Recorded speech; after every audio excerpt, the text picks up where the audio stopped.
Hey artist, let's talk about how to get our thread and thread our needle.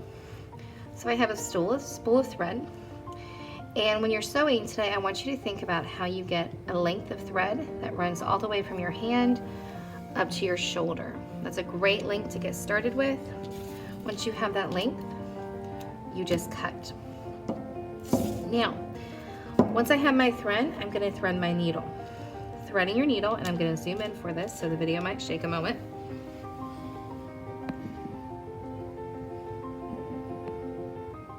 All right, now that that artistic earthquake is over, I'm going to show you the eye of my needle. Now the eye of the needle is going to be the opening at the top. It's not sharp up here, it's safe, just like how we would have an eraser at the top of our pencil and the tip at the bottom. This is a metal sewing needle that we're going to use. The tip is pointing, it can prick, you're going to feel it's a little sharp to get through our fabric. When you're threading your needle, if you hold your string way out like this, it's just going to flop. It's not going to get through. Instead, hold it by the very end to where there's just a little bit, and then start to press through. It's going to take you a couple tries, and that's okay. I'm going to turn mine to the side so I can aim it up. And now I've got it. When you thread your needle, I want you to leave one side short, one side long. However, there are different ways to secure your needle.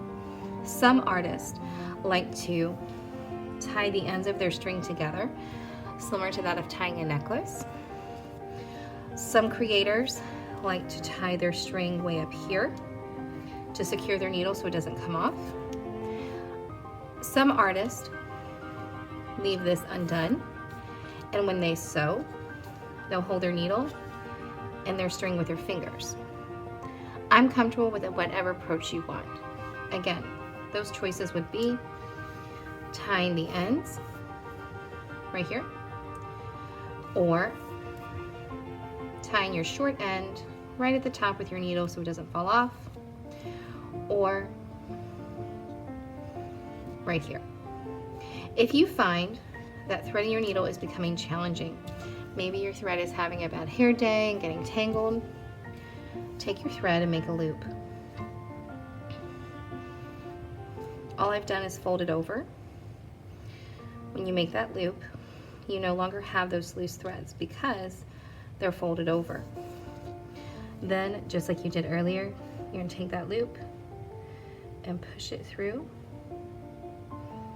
And again, it's okay if it takes a couple tries. That's very normal. You may know that there's some grown-ups at home, relatives who've been sewing, that maybe use their spit to smooth out the threads to help it get through. Because we're sharing needles in our classroom, I would hate for you to lick your thread and then dip it against someone else's spit and lots of germs. So let's try to go with some different strategies. But that's how we thread our needle, and remember those different options of securing. Tying at the ends, tying at the needle, or leaving it loose and holding it with your fingers.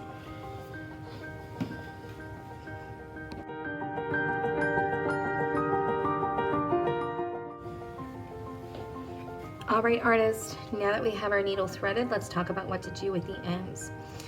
Some of you may have chosen to tie a knot at the ends by tying your ends together.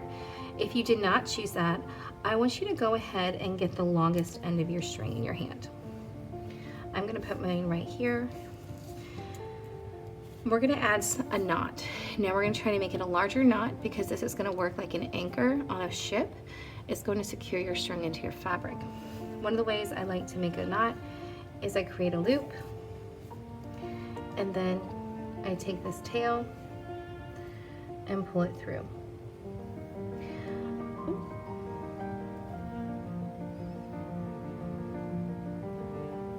Because this is a smaller thread, you're going to find that it may be a little slippery for you, or maybe easy to work with. Everybody's a little different. Another way to make a knot is to wrap that string around your finger. Once you wrap it around your finger, you have a loop. And again, tuck that extra end through to pull a knot. If you find that pulling a knot just proves extra challenging, I don't want you to stress over it, because as we start sewing, your thread is going to automatically lock into your fabric with the way that we're going to be sewing. Give it your best shot, but don't stress over it.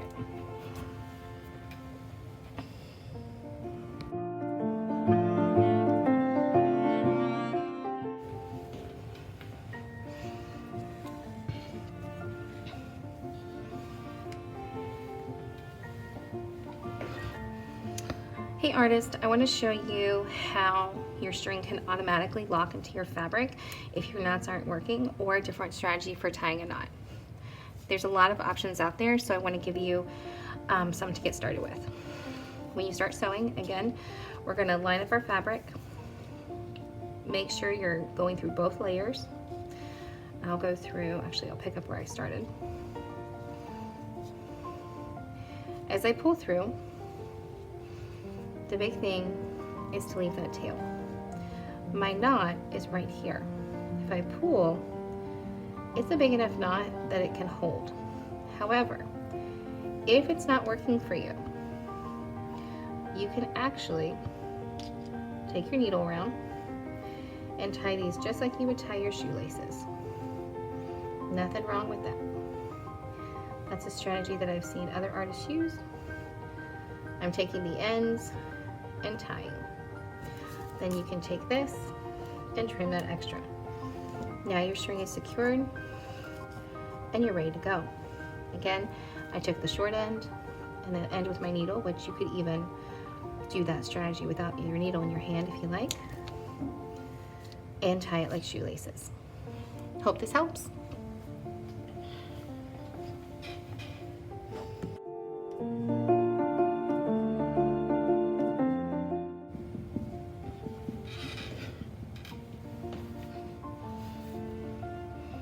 All right, hello my amazing artist. Today I'm going to show you how to start a whip stitch and a running stitch. These are either stitches that you can use for your sewing project. So let's get started. I have threaded my needle. I'm using purple thread so it shows up really good in this video. And I have 2 pieces of felt that we're going to be joining together. Now when you're sewing, if you sew at the very end edge, you're going to find that your thread pulls out. But because we're making pillows, we don't want to sew down here in the middle area where we might have our stuffing. So find an area. I like to measure it with my fingernail. That's just about the fingernail deep inside my work. Some of you may wonder, where do we start? I like to start at a corner or the end of a straight side. So I'm going to start right here. I'd like to go from the back. I'm going to place my needle through just about a fingernail deep. I'm going to pull my thread. Now I have this excess. That knot is going to stop it. And I'm going to start my running stitch. A running stitch is going to go left to right or right to left, but notice that it's in a straight line. It will never go around or on top of where the edge of this fabric is. So I'm going to make my stitch about the size of my fingernail, and I'm going to pull. Notice that I'm gently pulling this thread until there's no more excess. Then from back to front,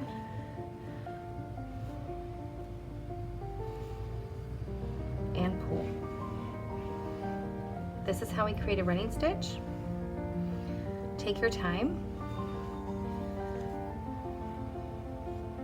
If you get a tangle like that, you just gently pull with your fingers. Just keep an eye on your string and pull that excess. You don't have to pull incredibly tight, but do pull so that there's no bubbles or loops, like I like to call them. You're going back to front because this is a running stitch. We'll do one more here and then I'll show you the whip stitch.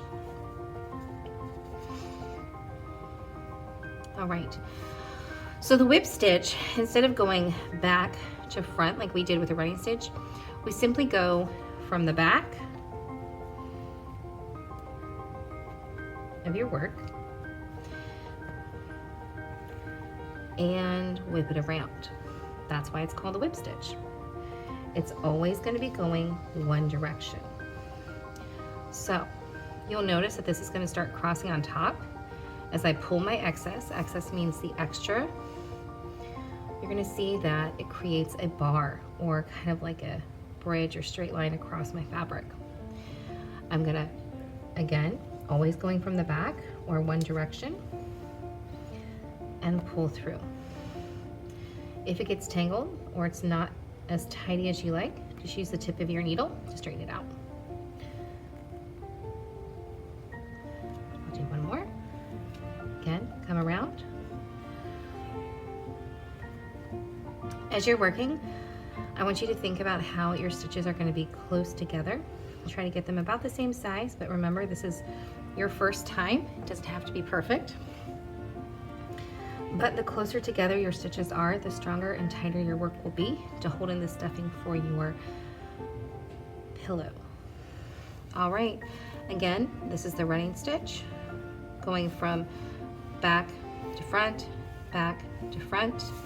and this is the web stitch, always going in and around, in and around. All right, artist, those are your stitches.